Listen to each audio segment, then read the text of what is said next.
1 தெசலோனிக்கேயர் 4ஆம் அதிகாரம் chapter 4 verses 11 and 12. புறம்பே இருக்கிறவர்களை பற்றி யோக்கியமாய் நடந்து, புறம்பே இருக்கிறதை பற்றி யோக்கியமாய் நடந்து, நம்ம ஸ்கூல்ல, நம்ம காலேஜில், நம்ம ஒர்க் ஸ்பேட்ல, நம்ம குடியிருக்கிற இடத்துல புறம்பே இருக்கிறாங்க. அவங்களுடைய விஷயத்துல யோக்கியமாய் நடந்து ஒன்றிலும் உங்களுக்கு குறைவில்லாதிருக்கும்படிக்கு, ஒன்றிலும் அவங்கள குற்றப்படுத்தக்கூடாது. குறைவில்லாது இருக்கும்படிக்கு நாங்கள் உங்களுக்கு கட்டளையிட்டபடியே அமைதியுள்ளவர்களாய் இருக்கும்படி நாடவும், உங்கள் சொந்த அலுவல்களை பார்க்கவும். பிரியமான எல்லா மத்தியிலும் கொஞ்சம் குயட்டா இருங்க. சும்மா பந்தா கட்டாதீங்க, கெட்டு கட்டாது, சும்மா கத்திரி கட்ட காத்தீங்க. கொஞ்சம் குயட்டா இருங்க. மற்றொரு மத்தியில யோக்கியமா நடந்து கொள்ளுங்க. உங்கள் சொந்த அலுவல்களை பார்க்கவும், உங்க சொந்த வேலையை பாருங்க. பிரியமான மைண்ட் யுவர் ஓன் பிஸ்னஸ். மற்றவங்க பிஸ்னஸ்ல தலையிடாது. அவங்களுக்கு உதவி செய்யறது வேற. ஒரு வசனம் கூட நான் உங்களை காட்டிட்டு கடந்து போறேன்.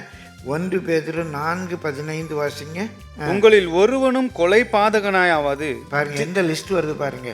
கொலை பாதகனாவது, திருடனாயாவது, பொல்லாங்கு செய்தவனாயாவது, பொல்லாங்கு செய்கிறவனாவது, அந்நிய காரியங்களில் தலையிட்டு கொண்டவனாயாவது, அந்நிய காரியங்களில் தலையிட்டு கொண்டவனாயுது. அதுக்கு இங்கிலீஷ் மூல பாஷையில் எ பிஸி பாடி இன் அதர்ஸ் மேட்டர்னு இருக்கு.